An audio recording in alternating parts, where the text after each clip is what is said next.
Oates. I am the head of a product design consulting firm called Brilliant by Design. Well, I'd love to also talk to you about your product design needs. I'm actually here tonight to show off a product we built in-house called Brilliant NPS.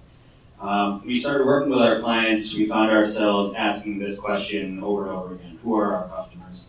And over time, we actually evolved it to be who are our happiest customers and why are they so happy? We think this is a fundamental question for every product and business. It's something that helps focus the entire organization and help you understand where your weaknesses and strengths are and where to spend your resources or not. Along the way, we actually found that the mobile market here is underserved. The tools and services that are available to answer this question aren't really optimized for a mobile world, despite the fact that we've been hearing for a decade that mobile is where it's all at. And so we really felt there was an opportunity for us to build a product here and provide some value to people. So for those who don't know what NPS is, let's give you a quick crash course here. It's centered around this single question, and all the answers are grouped into 3 categories. So anyone who gives a 0 through 6 is considered a detractor. These are people who will go out of their way to tell people not to use your product. Passives are people who are kind of indifferent, and promoters are people who will go out of their way to tell people to use your product, which are your happiest customers. To get your actual net promoter score, you take the percentage of promoters, subtract the percentage of detractors, and you get a number between negative 100 and 100, which is your net promoter score. And the reason why we found this to be such an easy and impactful number is that number actually correlates highly with real business results. So what that means is as you push your net promoter score higher, your business growth will actually correlate with that, whether that's revenue or user acquisition or that kind of thing. There's plenty of research done on that. I won't get too much into that here. So how is Brilliant different? So most of the other services out there are either email-based or they give you links to websites to answer these questions. You have to talk to people individually. What Brilliant does is we integrate directly into the product experience. So that's an iOS app, an Android app. We also have a JavaScript SDK for web apps, as well as an email API if that suits you. And really that provides 3 main benefits. First, better data. So we see higher response rates, so you're getting more data, which is always helpful. And also you get to ask people this question in the specific moment you want to ask them. So typically surveys are triggered off of certain events in your product experience. When they show up in someone's email inbox, they might not see it for minutes, hours, days later when you don't know what has gone on between the moment you trigger the survey and they actually respond. So this gives you a chance to actually ask them in the moment. Second, we follow up that primary NPS question with a secondary question that gives them a chance to elaborate on why they provided the number of response they did. This is often referred to as Net Promoter System. It's kind of the 2.0 Net Promoter Score. But what this does, it helps you understand the trends of why promoters are promoters, why detractors are detractors. You can kind of see the features and reasons why people are happy or not with your product.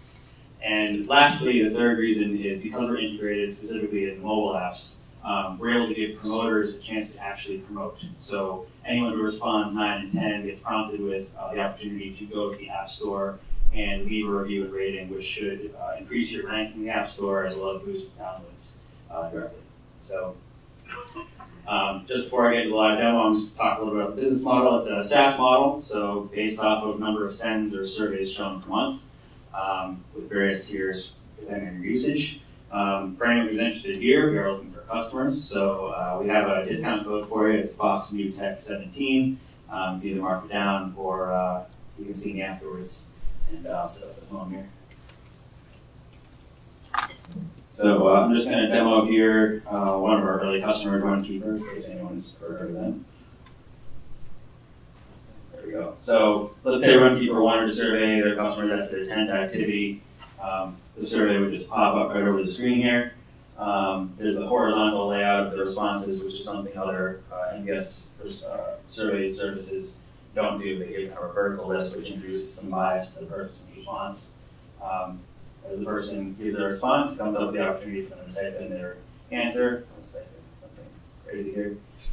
And then, like I said, if they're a 9 or 10, it prompts them with the opportunity to rate or review the app in the App Store. So this just takes you directly there. And that's as far as you can take it. Of course, the app doesn't bring you right into the review experience, but This allows people to leave responses. They're all your happiest customers, so ideally they're leaving good reviews and ratings. I think I'll just end there.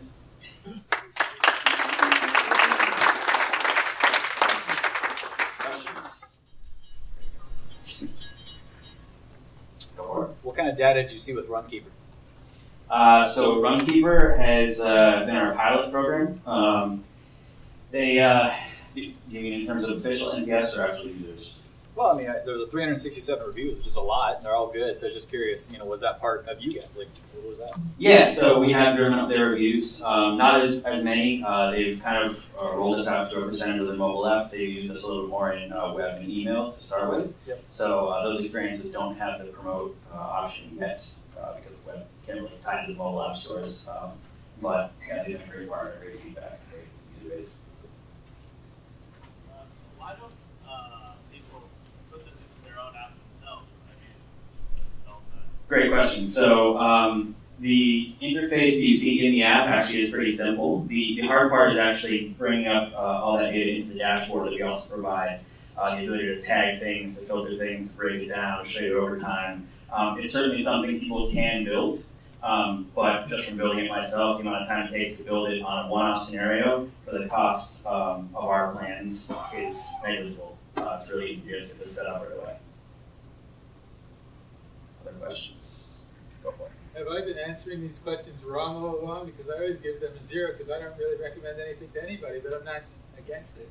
Yeah, so it's not that you're wrong. Obviously, there needs to be some statistical significance, so there are certain people who get weeded out in that process, but just riffing off that for a minute, the 0, it is important to have a 0 through 10 scale. That's another thing other companies get wrong. There are some people who just will never give a perfect score, so if you're using 1 through 5, you might get tagged as a passive in terms of promoter and stuff like that. But once you get a certain number of people answering questions, you'll kind of weed out the people who might just always answer 0 because they don't want to answer the survey. Go for it. So your plans on pricing, right? It says, maybe this is a silly question. It says like 5,000 cents per month. What does that mean? That means you send 5,000 people the questionnaire? Correct. So basically the way to see that is every time a survey is seen, that's a send. So an end user. So what happens at $4,999? So we actually built it to adapt with you. So you can either set it to pause when you hit your limit if you'd like to stay within the limit, or we just grow with you. So there's a certain cost per additional send, if you see that. And then that goes up until you send as many to reach the next tier, and then we just cap you at that tier until you go for the next one.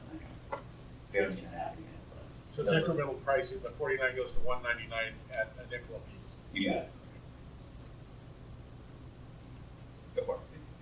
Sorry, On advertising, impressions are not really reliable at all.